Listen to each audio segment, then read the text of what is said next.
Livro Herdeiros do Novo Mundo, de André Luiz Ruiz, pelo Espírito Lúcius, capítulo 7, Problemas no Trabalho.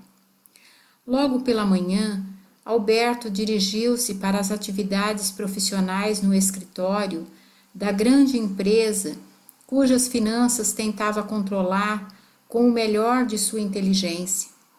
A rotina era a de um dia normal, onde os problemas superavam com muita vantagem as soluções, sobretudo quando se considerava a pouca cooperação dos donos e seus filhos, que se aboletavam na estrutura como pesos inúteis, engordados pelos ganhos dos momentos de bonança e amolentados para as responsabilidades que lhes colocavam sob a dependência uma coletividade de funcionários e famílias.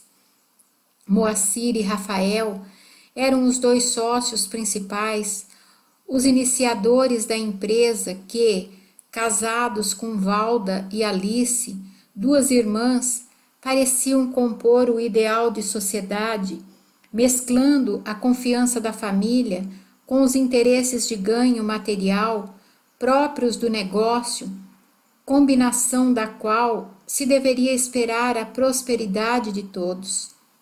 Moacir tinha sob sua responsabilidade a área administrativa, enquanto que Rafael cuidava dos negócios técnicos, da produção e das questões ligadas à qualidade dos produtos. Aproveitando-se das facilidades econômicas nos períodos favoráveis, a prosperidade lhe sorriu logo nos primeiros anos, trazendo-lhe a ilusão da riqueza para contaminar-lhes os cuidados e disciplinas. Com o passar do tempo, as adversidades naturais do mercado começaram a cobrar o devido preço do descuido que ambos demonstravam, concorrência que aumentava, disputas comerciais que obrigavam a maiores descontos, diminuição da qualidade dos produtos para o barateamento dos bens e manutenção dos lucros, impostos sobre impostos, gastos com pessoal, exigências trabalhistas, tudo isso foi se acumulando na estrutura de funcionamento do empreendimento. Ao mesmo tempo, embalados pelo sucesso e pela facilidade dos primeiros tempos, Moacir e Rafael inseriram na esfera do trabalho comum os seus respectivos filhos e filhas, com a justificativa aparentemente plausível de que seria bom que estivessem a par da estrutura organizacional e das rotinas para que começassem desde cedo a ganhar a vida através do trabalho. A justificativa parecia plausível. Na verdade, o que menos os filhos dos donos queriam era compromisso com o trabalho. Cada um deles se via na empresa a fonte de uma polpuda mesada, a que chamavam impropriamente de salários. Como eram os filhos dos proprietários, não se sentiam obrigados a produzir qualquer coisa, nem se consideravam submetidos a quaisquer disciplinas de horários ou deveres, encontrando sempre na placidez de seus genitores o sorriso de tolerância com o qual tratavam os seus excessos. Os próprios funcionários, categorizados da empresa, se sentiam intimidados diante das privilegiadas posições que os filhos dos donos exibiam, não se animando a corrigir-lhes as posturas frouxas e inadequadas. Alberto sabia como todos eram muito suscetíveis a quaisquer críticas, porque inúmeras vezes precisou demitir funcionários que, revestidos de razão, pretenderam defender os interesses da empresa, contrariando o capricho dos, abre aspas, meninos, fecha aspas, como eram conhecidos lá dentro. E como responsável pelas contas da empresa, Alberto bem conhecia o valor exorbitante dos luxos de cada um deles, sempre trazendo para o seio do negócio a conta dos prazeres e gastos, confundindo o esforço empresarial com a imensa e irresponsável avidez por gozos diversos. Não lhes bastava o salário mensal que recebiam sem nada fazer. Da empresa saíam ainda pagamentos de carros novos, de viagens de aventura e diversão, de festas de aniversário, de indenizações por despesas e condenações judiciais decorrentes de seus excessos, sempre com a complacente concordância de Moacir e Rafael, que para manterem uma relação familiar amistosa, não se opunham a que filhos e sobrinhos fossem aquinhoados, garantindo para todos os mesmos direitos e a expectativa das mesmas facilidades. Isso sem falar dos excessos de Valda e Alice, as duas irmãs e sócias da empresa. Acostumadas à facilidade, não diferiam muito de Leda, esposa de Alberto. Na companhia dos maridos, aprenderam a desfrutar dos benefícios de uma vida sem deveres, exercitando os caprichos, como se estivessem obedecendo às determinações da própria natureza. Pensavam que a vida lhes devia tudo em facilidade e benesses, que usufruíam como se fossem as princesas, que, afogando-se em manjares e ponches, veludos e joias, jamais pensam na fome dos súditos, a quem tratam como trastes miseráveis ou como predestinados à miséria por uma força superior. De nada adiantava que Alberto, detentor de certa liberdade com os proprietários, lançasse alertas diversos, visando retirar-lhes a venda da ilusão. Que nada, meu velho, tudo está indo muito bem, confiamos em sua diligência e sabemos que você saberá equilibrar as coisas. Faremos novos empréstimos, pediremos dinheiro ao governo, falaremos com aquele nosso amigo, o deputado, que financiamos a campanha e que certamente nos ajudará. Afinal, o que ganhou com as propinas que recebe justifica que nos ajude por sua vez. Estas frases eram comuns na boca dos dois donos, quando o funcionário diligente se preocupava em lhes colocar a gravidade das coisas. Isso porque, depois das primeiras e prósperas frases, Moacir foi deixando a parte administrativa nas mãos de uma equipe de funcionários que julgava capacitada para fazer contatos comerciais, vender os produtos, ajustar descontos e fazer promoções, enquanto que, acompanhando a postura do cunhado, Rafael entregou a área da produção ao trabalho de outros técnicos, deixando a seu cargo apenas a fiscalização eventual. Naquela manhã, entretanto, as dificuldades atingiriam um clímax antes nunca visto. Intrincado problema jurídico envolvendo questões de tributos, cuja cobrança se questionava, acabou final e irrecorrigivelmente resolvido em detrimento dos interesses da empresa, que, notificada regularmente da decisão, teria o prazo de poucas semanas para realizar o pagamento do montante total. Uma verdadeira fortuna lhe era cobrada, sob pena de ser executada legalmente, com a penhora de todos os seus bens, dos bens de seus proprietários e responsáveis diretos. Naturalmente que nada disso teria acontecido se os dois cunhados houvessem escutado os conselhos de Alberto, no sentido de irem fazendo os depósitos acautelatórios para qualquer surpresa adversa. No entanto, tão seguros estavam nos apoios políticos que possuíam junto às autoridades governamentais e legislativas, que preferiram aproveitar tais valores para continuar em suas aventuras, confiando no fato de que todo o processo redundaria em uma decisão favorável e não se veriam obrigados a pagar nada dos atrasados. O documento que tinha sob seus olhos era inequívoco. Alberto sabia que aquilo correspondia ao fim da aventura deslocada daqueles que, tendo possuído todas as oportunidades da sorte, perderam a grande chance de seguirem adiante.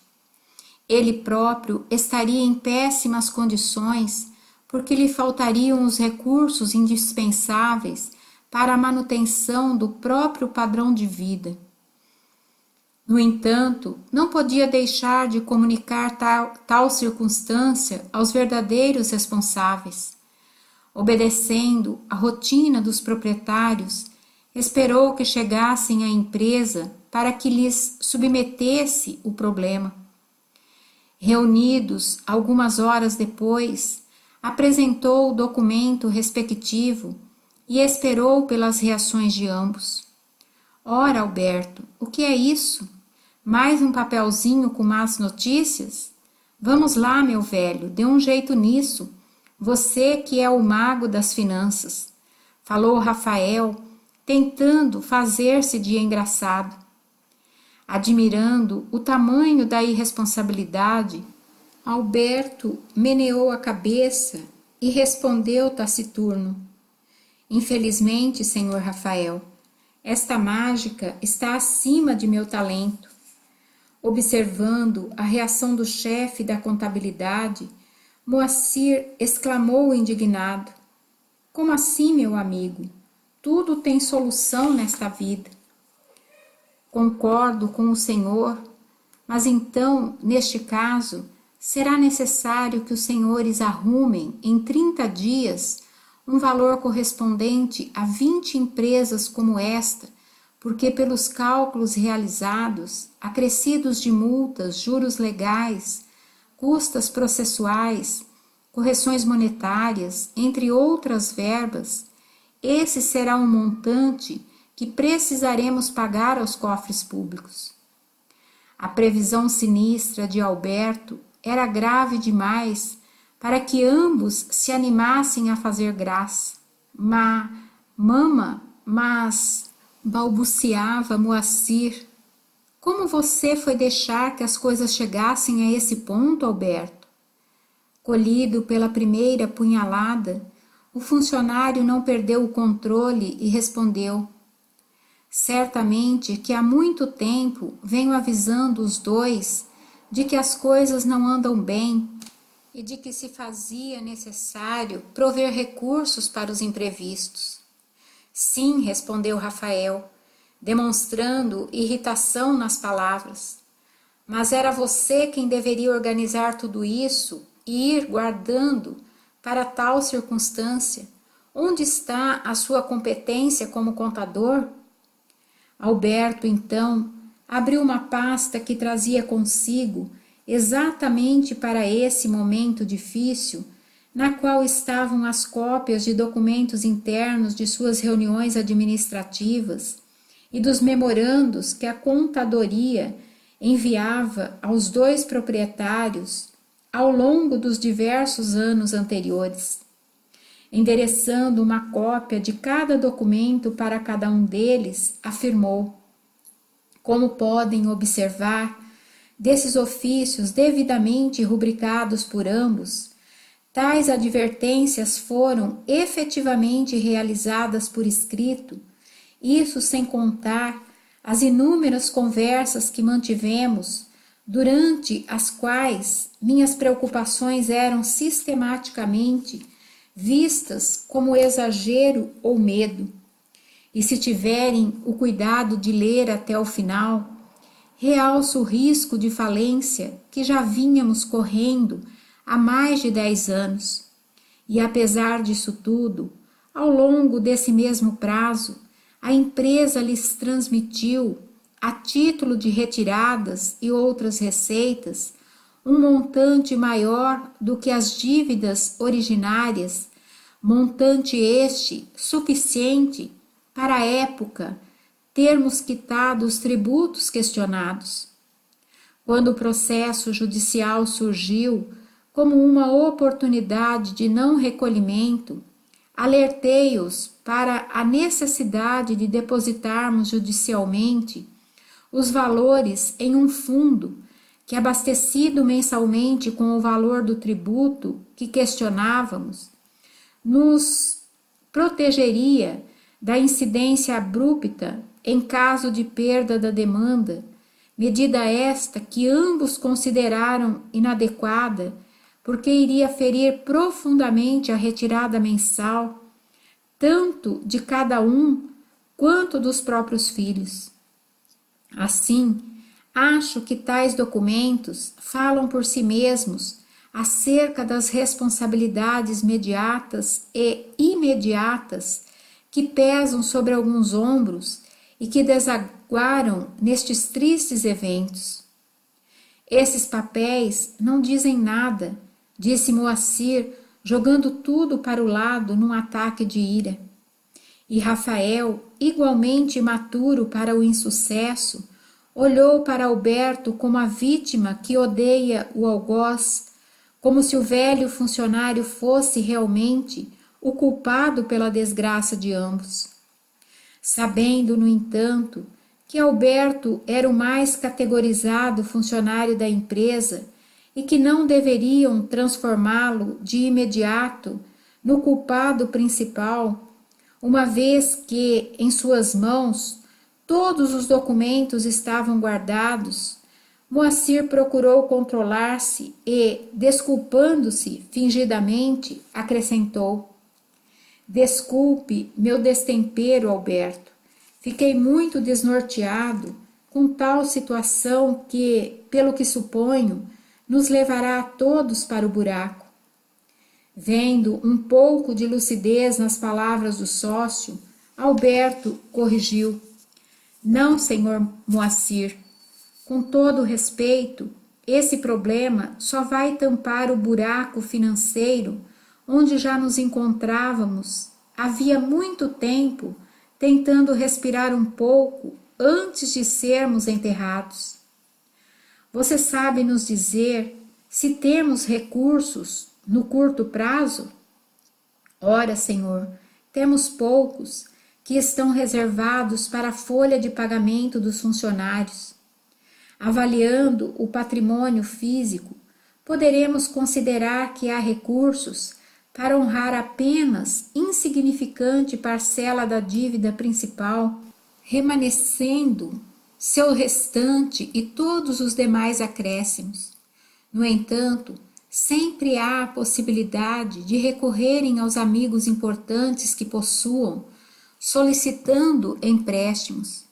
Além do mais, fiz um levantamento do patrimônio pessoal de ambos e, pelo que apurei, mesmo vendendo tudo o que possuem, ainda assim não se atingirá nem a terça parte da dívida global. Diante das peculiaridades da dívida, relembro que seus bens pessoais serão chamados a cobrir o montante dos débitos para a quitação dos compromissos da empresa.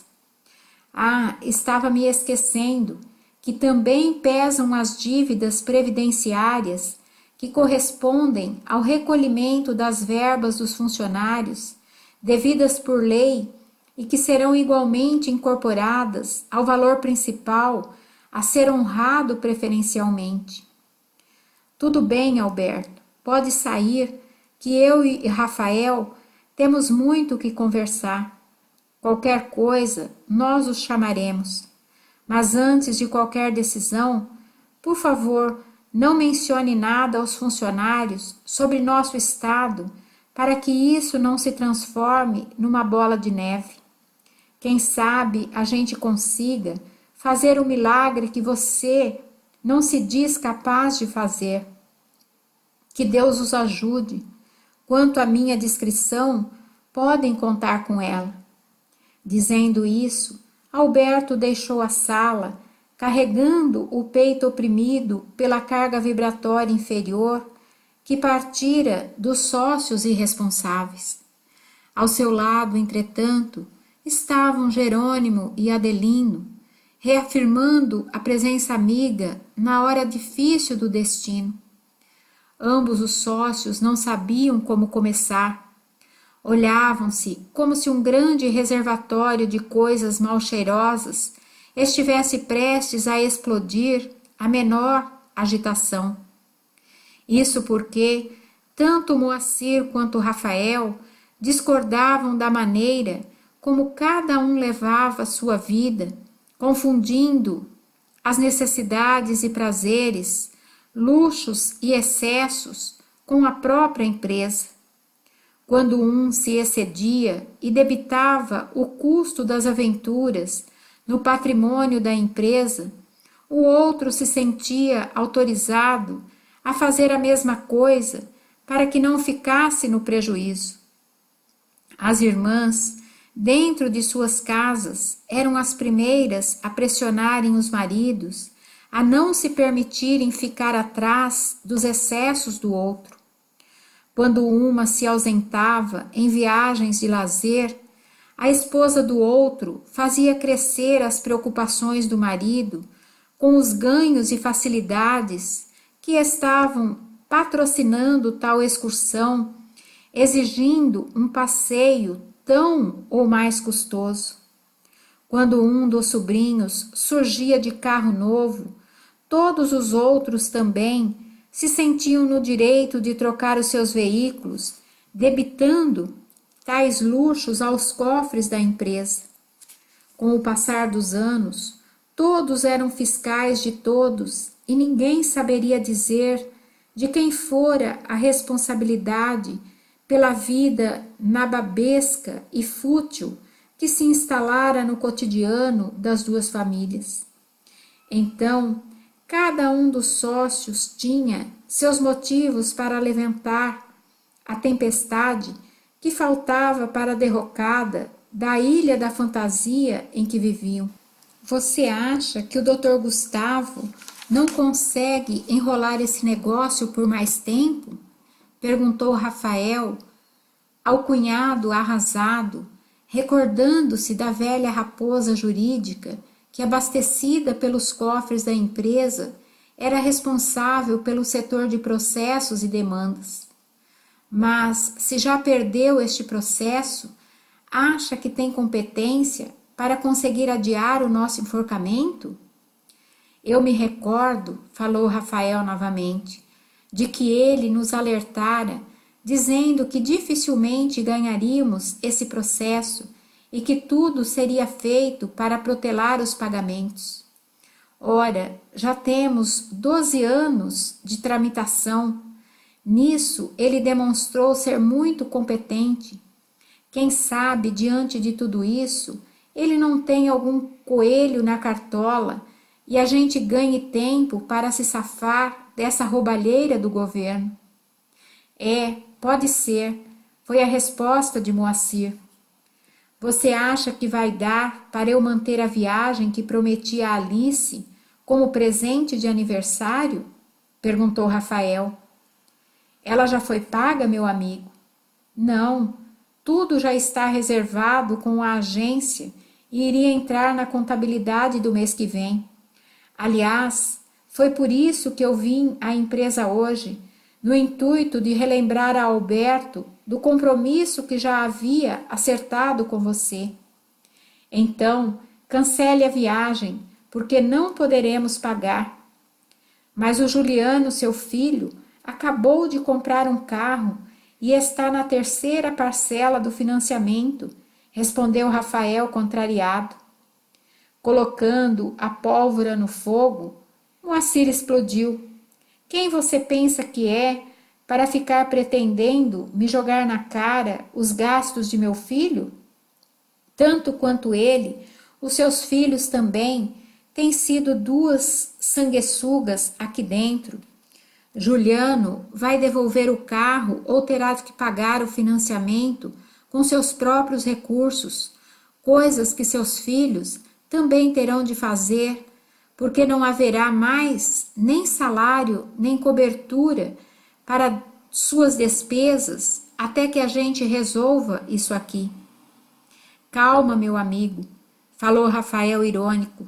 Se alguma coisa aqui pode estar lhe acusando, é a própria consciência, porque afinal de contas, você era e é o diretor administrativo. Era você quem deveria estar tomando conta de tudo, enquanto que, desde sempre, minhas funções foram junto à produção. Isso mesmo, junto à produção, que vem caindo sucessivamente com decréscimo da qualidade dos produtos.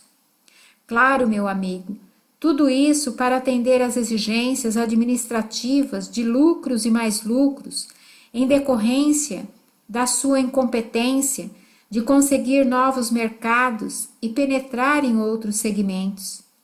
Precisamos nos adequar a matérias-primas inferiores, baratear a produção, diminuindo a qualidade para que os ganhos se mantivessem. Tudo isso porque você e sua mulher, falou Moacir, a ponto de agredir fisicamente o sócio, são buracos sem fundo, além de precisar abastecer a família de sua amante na praia, aquela sem vergonha que está registrada na nossa empresa como funcionária, mas que nunca apareceu aqui nem para receber o salário. Percebendo que iam perder as estribeiras pelo elevado tom de voz, Alberto, que se achava nas proximidades do escritório, interveio, abrindo a porta da sala e interrompendo o acalorado debate, quase a se transformar em vias de fato no esbofeteamento recíproco. Senhores, calma, por favor. Estou mantendo em sigilo todos os problemas que nos afligem, mas desse jeito toda a fábrica vai saber não apenas das dificuldades financeiras por que passamos, mas igualmente de todos os podres que têm sido escondidos na folha de pagamento da empresa. Ao dizer isso, ambos se recordaram de que possuíam muitos deslizes e culpas ocultados graças ao respeito com que Alberto os tratava e a sua habilidade em contornar as adversidades, tentando ajustar as coisas da melhor forma e preservar a família de seus patrões das tragédias decorrentes de comportamentos levianos. Relacionamentos ilícitos, aventuras sexuais extravagantes, entre outras fraquezas de caráter dos dois sócios, os igualavam nas tendências viciosas, fazendo com que se tolerassem mutuamente por se identificarem no mesmo baixo proceder. Incontáveis vezes, mulheres de vida duvidosa migravam das mãos de um deles para as de outro, sem precisarem sair do mesmo quarto de motel, agendadas que estavam as aventuras com cada um para horários sucessivos. E a conta sempre terminava no setor financeiro administrado por Alberto.